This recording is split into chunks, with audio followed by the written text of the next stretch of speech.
नमस्कार, हमारे digital platform में आपका स्वागत है। पश्चिम एशिया में हथियारों की गरज फिलहाल शांत हो चुकी है। इजराइल और ईरान के बीच महीनों से जारी युद्ध अब एक सीज फायर पर आकर थम गया है। इजराइल के प्रधानमंत्री बेंजामिन नेतन्याहू ने यह दावा किया है कि ऑपरेशन राइजिंग लाइन के जरिए उन्होंने अपने सभी रणनीतिक लक्ष्य पूरे कर लिए हैं, चाहे वो ईरान के न्यूक्लियर प्रोग्राम को कमजोर करना हो या फिर बैलिस्टिक मिसाइल के खतरे को बेअसर करना। इस ऑपरेशन में अमेरिका और राष्ट्रपति डोनाल्ड ट्रंप की सीधी भूमिका रही, जिन्होंने न सिर्फ सैन्य सहयोग दिया बल्कि राजनीतिक दबाव भी बढ़ाया। नेतन्याहू ने कहा कि अब हम शांति की राह पर हैं, लेकिन सवाल ये है कि क्या ये शांति टिकाऊ है?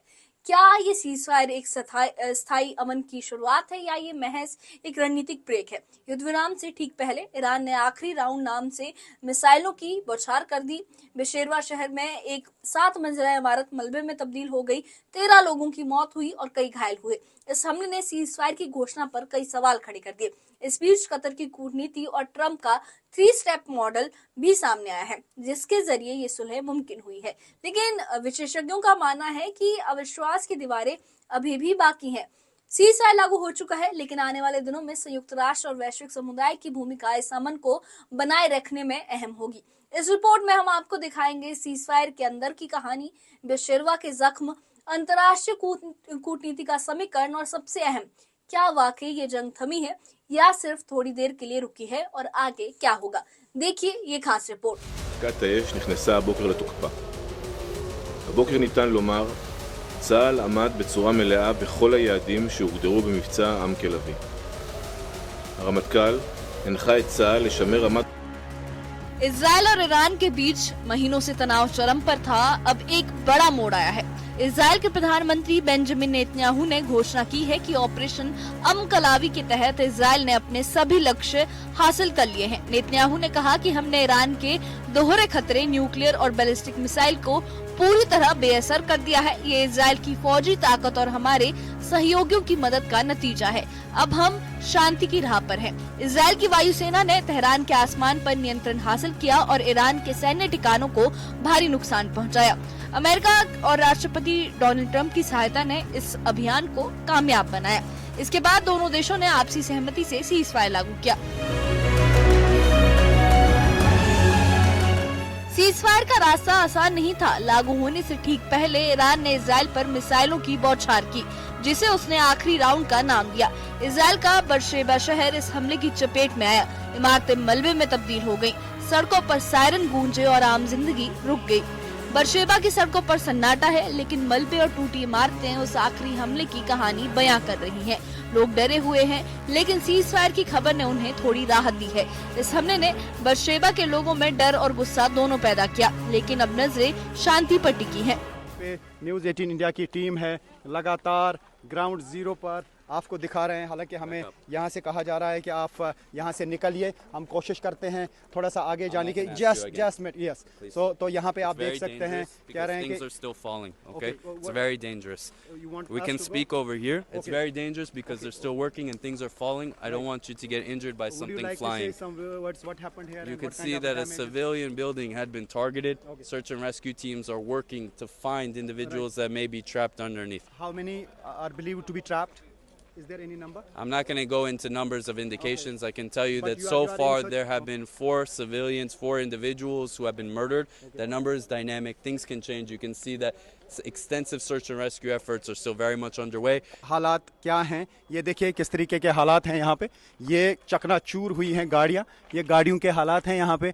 तो पूरी तबाही यहाँ पे ईरान के मिसाइल्स ने कर दी है। मिसाइल अटैक बहुत ही ख़तरनाक था और ये पूरा इलाका जो है ये दहल गया मिसाइल अटैक से। और न्यूज़ 18 इंडिया की टीम है रियल ग्राउंड ज़ीरो पर। दिखा रहे हैं हम आपको वो चीज़ जो यहाँ पे इसराइल में हुई है। आप देख सकते हैं किस तरीके की तबाही यहाँ इसराइल के मिसाइल्स ने की है। और ये है वो जगह जहाँ पे इस वक्त ऑपरेशन चलाया जा रहा है। इसराइली डिफेंस फोर्सेस लगे हुए हैं और जगह जगह पे सर्च की जा रही है उन लोगों की जो इस मलबे के नीचे दबे हुए हैं। तो ये कहा जा सकता है कि सीज फायर अनाउंसमेंट के बावजूद जो ईरान की तरफ से हमला किया गया वो बहुत मैसिव हमला था और उसमें बहुत नुकसान इसराइल में हुआ है, जानी भी हुआ है और माली भी हुआ है। और गाड़ियां इतनी कि कह पाना मुश्किल है कि कितनी गाड़ियां यहाँ पे तबाह हुई हैं। इस सीज़फायर में कतर की कूटनीति और अमेरिका के राष्ट्रपति डोनाल्ड ट्रंप का 3 स्टेप मॉडल अहम रहा। कतर ने दोनों देशों के बीच मध्यस्थता की और महीनों की गहन बातचीत के बाद ये सुलह संभव हुई। कतर के विदेश मंत्री ने कहा कि हमने दोनों पक्षों से लंबी बातचीत की, शांति ही एकमात्र रास्ता है और हमें खुशी है कि हम इस दिशा में कामयाब हुए। ट्रंप ने इसे अपनी कूटनीतिक जीत बताया। कतर और अमेरिका की इस जोड़ी ने युद्ध को विराम दिया, लेकिन ये शांति कितनी टिकाऊ होगी ये अभी सवाल है। सीज़फायर लागू हो चुका है, लेकिन अगला कदम क्या होगा? विशेषज्ञों का कहना है कि ये शांति नाजुक है। ईरान के सैन्य ठिकानों को हुए नुकसान और बेरशेबा में मची तबाही ने दोनों देशों के बीच अविश्वास को और गहरा किया है। इजराइल अपनी सीमाओं की सुरक्षा को और मजबूत करेगा। दूसरी ओर ईरान अपने न्यूक्लियर प्रोग्राम को पुनर्जनन की कोशिश कर सकता है। संयुक्त राष्ट्र अंतर्राष्ट्रीय समुदाय इस सीज़फायर की निगरानी करेगा। विशेषज्ञों के मुताबिक ये सीज़फायर एक अहम कदम है, लेकिन दोनों मुल्कों के बीच भरोसे की कमी से नाजुक बनाती है। अंतर्राष्ट्रीय समुदाय को अब और सक्रिय होना होगा। इजराइल और ईरान के लोग इस सीज़फायर को अलग अलग नजरिए से देख रहे हैं। इजराइल में कुछ लोग इसे अपनी सेना की जीत मानते हैं, जबकि अन्य इसे राजनीतिक ठहराव कहते हैं। ईरान में लोग अपने देश की ताकत पर भरोसा जताते हैं। बेरशेबा के निवासियों का कहना है कि हमने बहुत कुछ खोया है। सीज़फायर अच्छा है, लेकिन हमें डर है कि ये जंग फिर न शुरू हो जाए। सोशल मीडिया पर दोनों पक्षों की तीखी बयानबाजी जारी है। ये सीज़फायर लोगों के लिए राहत भी है और अनिश्चितता भी। बेरशेबा में यानी जो काफ़ी दूर है, टेल अवीव से तकरीबन 125 किलोमीटर दूर ये इलाका है। काफ़ी टाइम लगता है वहाँ से यहाँ तक पहुँचने में, और अब यहाँ पे ये हालात हमें देखने को मिल रहे हैं। इर्द गिर्द ये आप देख सकते हैं, ये बिल्डिंग्स का हाल है। बिल्डिंग्स पूरी तरह से तबाह हो चुकी हैं, गाड़ियाँ तबाह हो चुकी हैं, और इस जगह पे 4 लोगों की मौत हुई है, 7 ज़ख्मी हैं, 10 से 12 अभी मिसिंग बताए जा रहे हैं, जिनको यहाँ से अब रेस्क्यू ऑपरेशन के ज़रिए निकालने का काम इस्राएली डिफेंस फोर्सेस लगातार कर रहे हैं। इस्राएली फोर्सेस इस ऑपरेशन में लगी हुई हैं, जो कोशिश कर रहे हैं उन लोगों को निकालने की जो यहाँ मलबे के नीचे फंसे हुए हैं या दबे हुए हैं। तो बहुत बड़ा ऑपरेशन अब यहाँ पे शुरू किया गया है। यानी जिस तरीके से समझा जा रहा था कि आयरन डोम जो है ऐसा डिफेंस सिस्टम है, एयर डिफेंस सिस्टम जो चूकता नहीं है, लेकिन यहाँ पे हमने देखा कि ईरान के मिसाइल्स के सामने एयर डिफेंस सिस्टम चूकता रहा और मिसाइल्स गिरते रहे। मिसाइल्स की डायरेक्शन जो है वो यहाँ की तरफ जो थी उसको वो इंटरसेप्ट नहीं कर पाए। जहाँ पे इंटरसेप्ट कर पाए वो हो गए, लेकिन बहुत सारे मिसाइल्स अभी तक यहाँ पे गिरे हैं, जिसकी वजह से ऐसी तबाही हुई है जिससे अंदाज़ा लगाया जा सकता है कि किस तरीके के मिसाइल्स यहाँ पे लगाए गए हैं। इजराइल और ईरान के बीच ये सीज़फायर उम्मीद की एक नई किरण लेकर आया है। कतर और अमेरिका की कूटनीति ने युद्ध को रोक दिया, लेकिन स्थायी शांति के लिए भरोसा और सहनशीलता जरूरी है। दोनों देशों के बीच अविश्वास की खाई को पाटना आसान नहीं होगा। असल शांति तभी संभव है जब दोनों मुल्क एक दूसरे की सीमाओं का सम्मान करें। Bureau report, news 18। तो आपने ये खास रिपोर्ट देखी कि एक युद्ध जो शांत जरूर हुआ है, लेकिन जिसके जख्म ताजा हैं और भरोसा भी अभी डगमगाया हुआ है। इजराइल की सेना अपनी ताकत को जीत मान रही है, वहीं ईरान की जनता इसे संघर्ष की मजबूती बता रही है।